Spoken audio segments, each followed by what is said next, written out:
Hello everyone, I'm Mark Daniel Patrick. Welcome back to the channel. Thank you so much for joining me on here. Just before we get started, we've got new merch. This is it right here.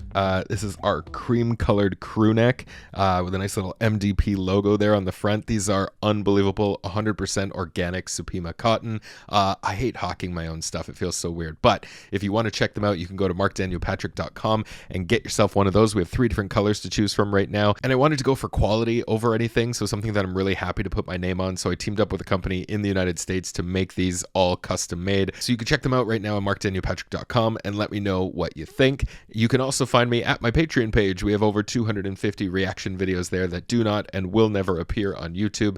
You can find the link to join that in the description below. All right, for today, we're going back to a little Morissette.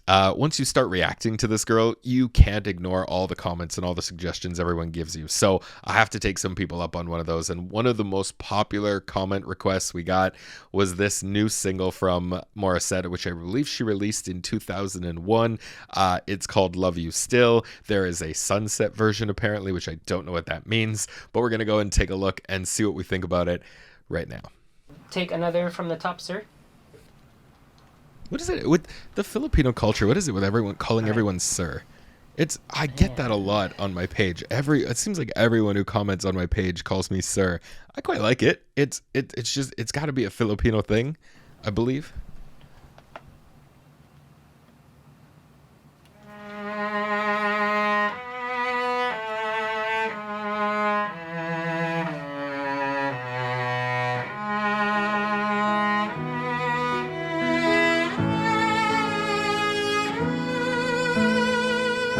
Don't know when I last heard the sound of your sweet voice, but sometimes I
them face to face, I wouldn't know what to say, but my eyes would give it all away. I still love you. Oh, I love that. Still, I still love you. Still,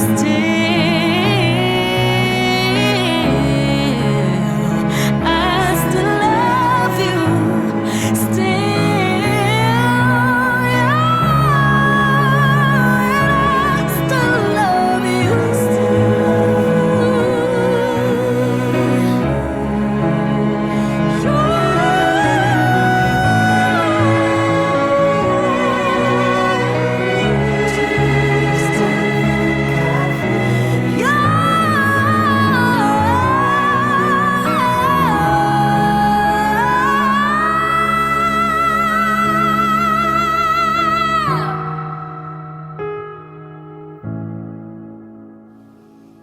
Ganda! Grabe, nakakaiyak. Grabe naman yun. Sir, pinaiyak niyo si Morissette. May hugot tong kanta. Grabe, nakakaiyak. Sir, Oh my God. ibang-iba yung dating niya with this kind of arrangement. Somebody, My goodness. somebody needs to tell me what they're saying. She's crying. She was losing it that whole time. I'm with her. That cello is just absolutely gorgeous. It makes it so cinematic. It makes just everything just grounded a little bit more, right? When you have just the keys behind it, it's beautiful, angelic. You bring that cello in, and it just gives you that, that grounded sort of cinematic feel. I absolutely love that. There's a lot of things. There's a lot of things I want to talk about. So let's go back to the beginning, and we'll watch it again.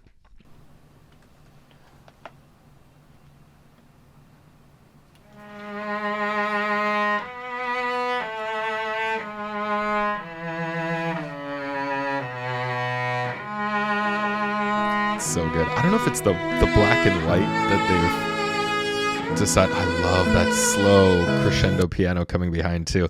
I don't know if it's the black and white that they decided to release this video on, but it gives you such an old time film, like just I don't know, like the 20s, 30s sort of feel, with just this black and white and just that cello coming in behind it.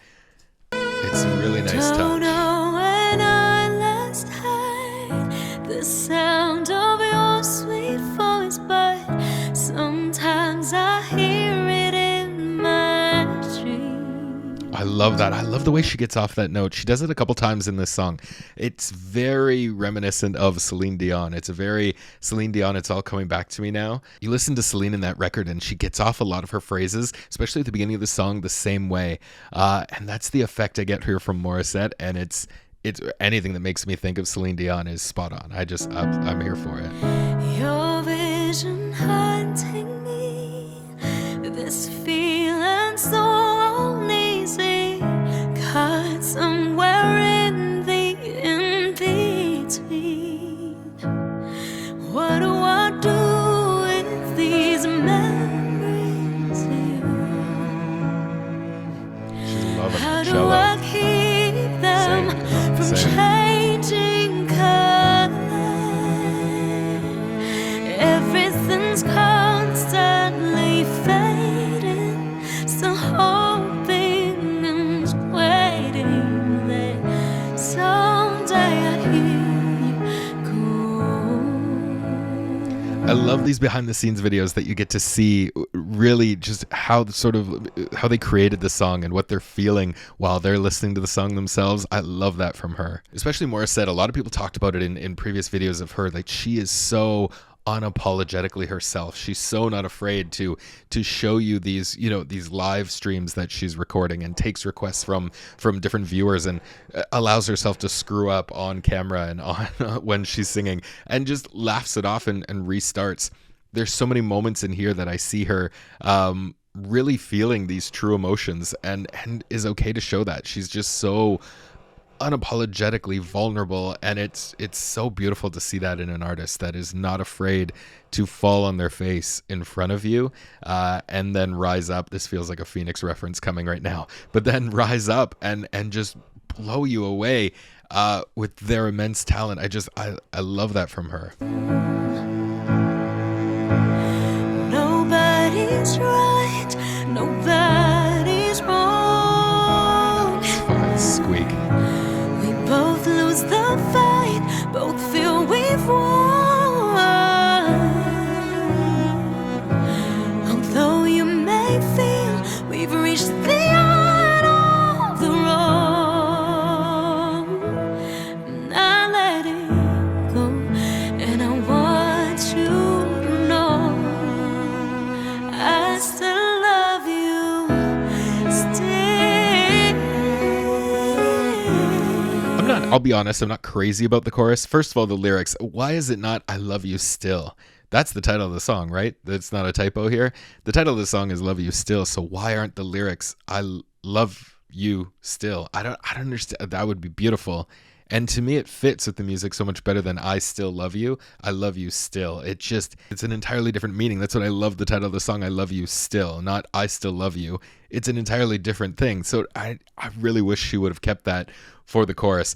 What I will say is the melody doesn't go where you think it's going to go, which I kind of love. I wish it was a more fluid melody that you can kind of predict. But at the same time, it's a song about, I believe, heartbreak and love loss. And, you know, this breakup, it's nobody's fault. It's nobody's wrong, but I love you still. You know, so I kind of love that the melody doesn't go where you think it was going to go, because a relationship doesn't go where you think it's going to go. So I love maybe that symmetry. I kind of love drawing that parallel.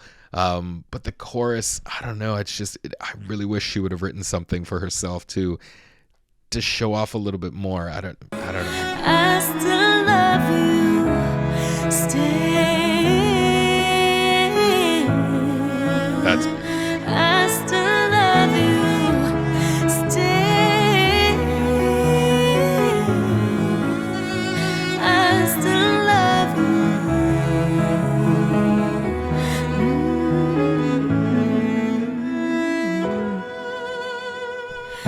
those shots. It's getting better. It's growing on me. It really is. Those shots with the cello in the back. She seems like she's really losing it while she listens to a playback. I want to know, did she write this song about an ex-boyfriend? Did she had to have written this with some sort of heartbreak in her life, I would assume. So I want to know what her story is. She has tons of fans here who will let me know. I really want to know what the story is behind this song, because it seems to really be hitting her. It seems to be like something special that she wrote. So I really want to know that backstory. You still think of me when you sit down for coffee? Do you still long to have me near? I'm drowning underneath. How do you breathe so lightly? At least that's how it seems to me. Nobody's right, nobody's wrong. We both lose the fight, both feel we've won. Although you may feel we've reached the end of the road, not letting go, and I still need to know. There's so much maturity in her voice. I talked about it at the top that she's celebrating 10 years in the entertainment industry. She doesn't even she seems like she's singing as if she's, late 40s or 50 years old here. There's just so much maturity in her voice from maybe some of the early things I looked at, from her early performances on the Wish Bus. There's just so much pain and angst and just heartbreak all built into her voice now, which is so beautiful. And like I said, again, she's one of those singers that it doesn't shy away from showing you all those sides of her, and you can really hear it. The growls, the squeaks, which are perfectly timed, by the way.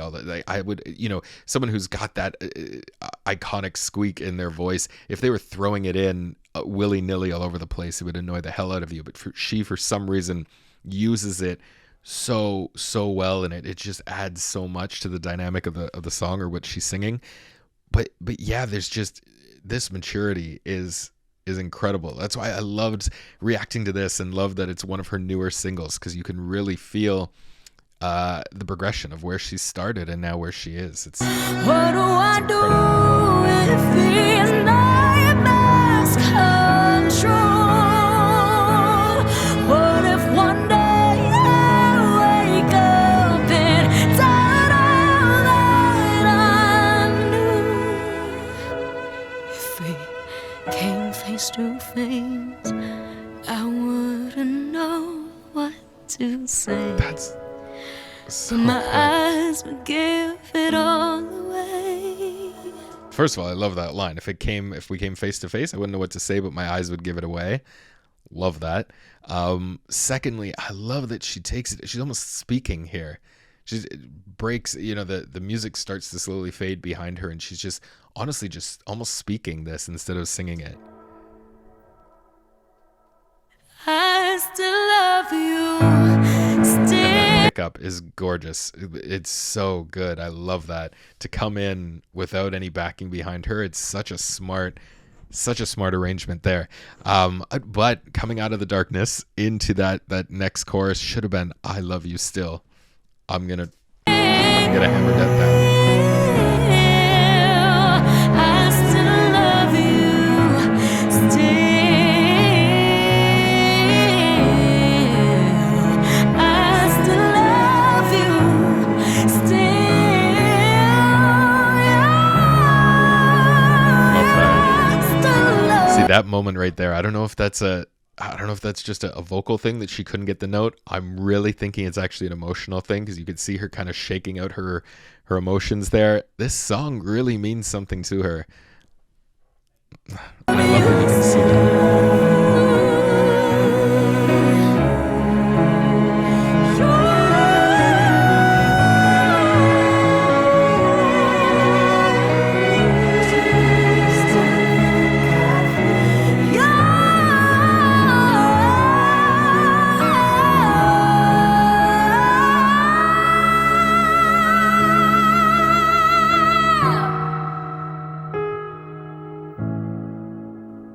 And to end it like that, we're so used to, oh, look at her, she's so good. We're so used to Morissette belting, but I wanted that at the end. It's almost not even a lyric at the end. She's just shouting into the abyss there at the end. It's a very interesting ending as well. It sounds like it's a movie score to me. That's what I would really get. It sounds like there's a real storyline here, but it's really just the story of her life, I think. I really want to know it. I can't wait to read about it in the comments. Please let me know the backstory of this song. But it's just, and while you're at it, please let me know who this producer is with her, because he seems to be feeling every ounce of this alongside of her as well. Yeah, that's a great suggestion. I don't know why it's called the Sunset version. That's going to be something that'll be explained to me as well.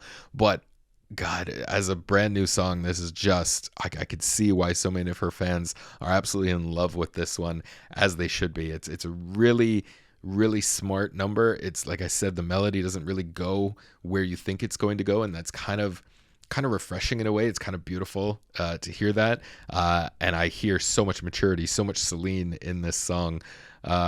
God, yeah, this is a really good one. Thank you so much for suggesting that. All right, that's all the time we have for this video. Thank you so much for watching. Don't forget, leave me your comments of what you thought of this video, what you'd like to see in the future. Please hit that subscribe button, turn on those notifications, join me at my Patreon page. You can find that link to join in the description below. I'm Marc Daniel Patrick, and we'll see you next time.